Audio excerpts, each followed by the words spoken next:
Hello YouTube and welcome to another pre-season 7 champion guide. Today we're going to cover top lane Darius. They will regret opposing me. For more of my content, you guys can visit my Facebook, Twitter, Instagram, or my website. All of those links will be down in the video description. I've also started a new Discord, so if you have any questions, feel free to hop in and ask me whatever the hell you want, and you could also use it just to look for people for duo queue. Keep in mind, Twitter is where I do the Riot Point giveaways and do the votes for the next champion guide to come out, so that's definitely one you guys should check out. But enough of that, let's hop into Darius's pros and cons.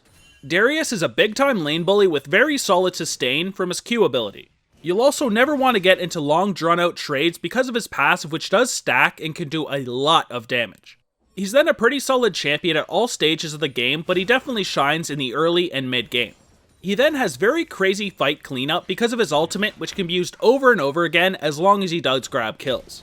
Finally, he does have very limited hard matchups. He can bully most melee laners out there, but he does struggle against some ranged champions like Quinn. This is because of his one con, the fact that he has low mobility. Those ranged champions like Quinn, Kayle, and Kennen are the ones he will struggle against in the top lane. Now, because of this low mobility, he is rather gankable as well, considering you do kind of push the lane with your Q, so you will have to ward properly. Now, Darius is a champion that can use a lot of different mastery keystones, but my favorite is still Grasp of the Undying, although it was nerfed in the recent past. When you combine the sustain from Grasp of the Undying and your Q ability, it's going to be almost impossible to push you out of lane unless you are against one of those very hard ranged matchups. For their other options, you could go for Colossal instead in the Resolve tree because your E is a hard CC. Now, if you prefer more damage instead, you could go 18 Cunning and get Thunderlords, or you could go 18 Ferocity and get Fervor of Battle. I'm not a huge fan of Fervor, but I see it all the time on pro builds, and it definitely is viable. Now, my favorite alternative to Grasp of the Undying, though, is Storm Raider Surge. If you are in a situation where you can get one ultimate off in a team fight, this added mobility can make you go absolutely crazy in a team fight. For my runes, I like to go for attack damage reds, armor yellows, scaling magic resist blues, and attack speed quints. Attack speed is actually pretty solid on Darius because it does help you stack your bleeds, and that's a big part of trading in lane. The attack damage from the reds further increases this, and it makes your last hitting just a little bit easier, and you get some nice tankiness from that scaling magic resist and the armor. Some people do prefer going for full on attack damage and not getting the attack speed quints, but it's something that I really like. For our summoner spells, we have less options. You'll want to grab Flash, and then either Teleport or Ignite. Now, Flash is a must grab because Darius lacks a built-in escape ability, and this will actually give you one. It can save your life multiple times in a single game if you get caught in a bad position, and you can always flash forward to pull somebody in and do your all-in combo. Teleport is then my favorite second summoner spell.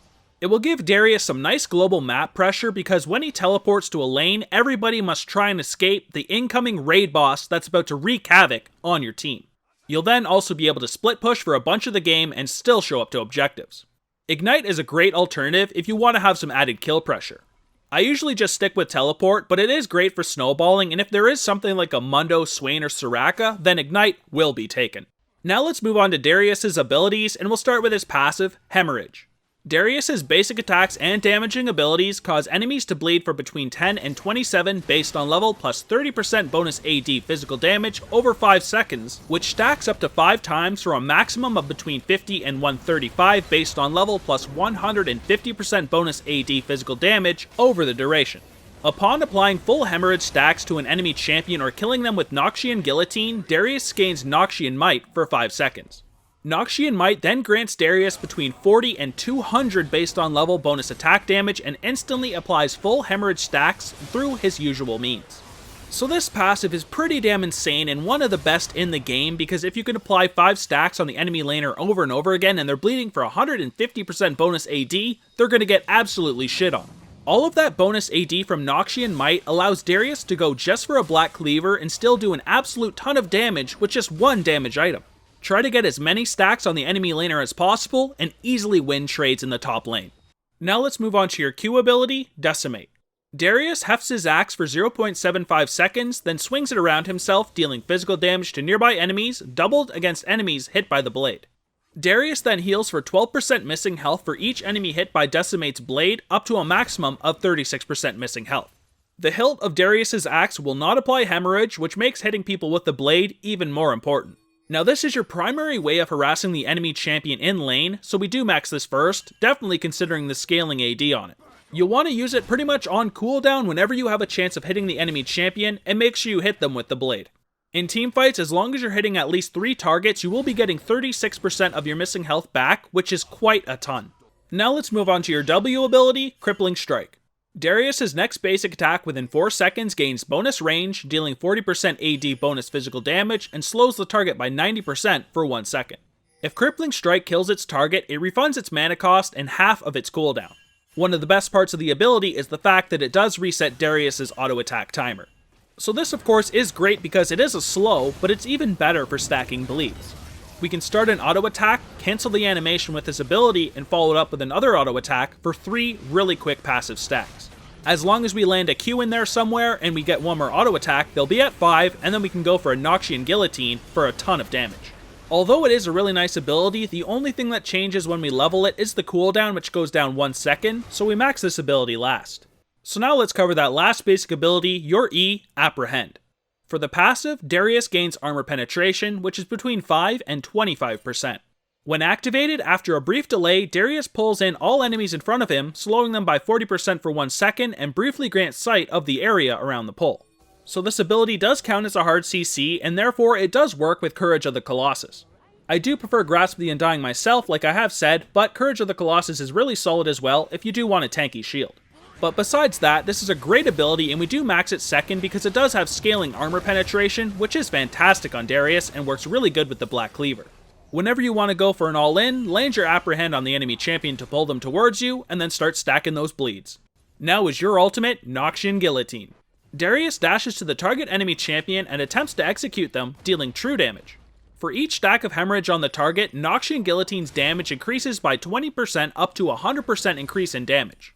If Noxian Guillotine kills its target, Darius causes all nearby minions and monsters to flee in terror for 3 seconds, and it can be recast within the next 20 seconds at no additional cost.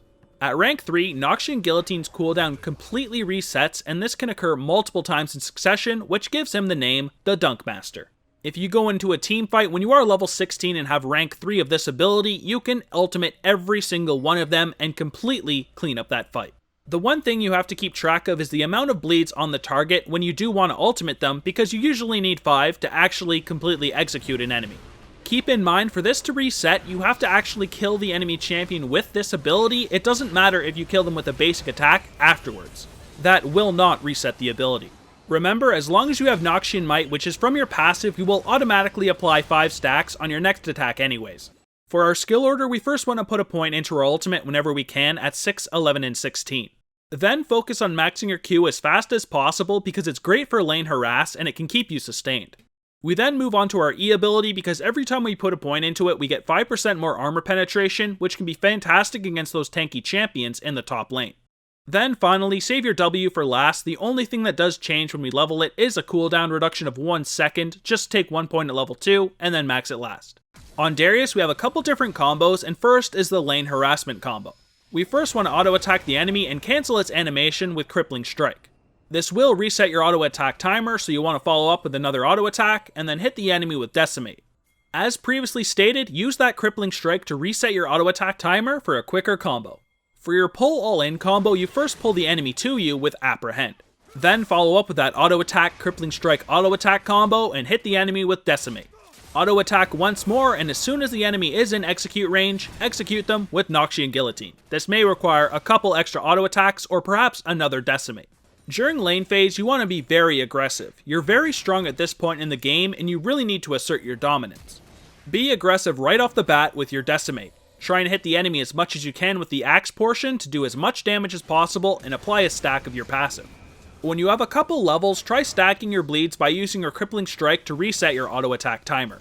Then look for opportunities to grab your opponent with Apprehend, apply your bleeds, and then finish him off with Noxian Guillotine. You're one of the biggest top lane bullies out there, so use it to your advantage. In teamfights, you have 2 different options, and the first one is to wreak havoc on the enemy team by getting onto their carries. The second, stay on the front line and protect your carries while trying to bring down tanks. If you're the only one on your team that's had a decent lane phase and you're going to have to try to hard carry, to do this, you're going to need to get onto the enemy squishies and bring them down. Now, if I do end up having a very strong AP carry or AD carry, then I'll stay in the front line and help peel for those carries so they can do as much damage as possible. Keep in mind, with that passive armor penetration from your Apprehend and your Black Cleaver, you can actually do a lot of damage to tanks, and it's not that bad to actually sit on the front line. Now we're going to look at a couple of your hard matchups, and first up is Quinn. Quinn is a very mobile ranged champion and is therefore a hard matchup for Darius because she can really exploit his lack of mobility. If Darius actually manages to grab her with Apprehend, she can then just jump out and slow him with her Vault. I usually like to build an armor item before I get my Black Cleaver so I can actually deal with her damage. You'll also want to start with Cloth Armor. I would still recommend getting Phage first so you do have some nice added mobility, but then go for an armor item. So next here is Pantheon, and he's the bane of all top laners, and even Darius will struggle against his early game strength. I'd also recommend starting Cloth Armor here to deal with his spear's damage.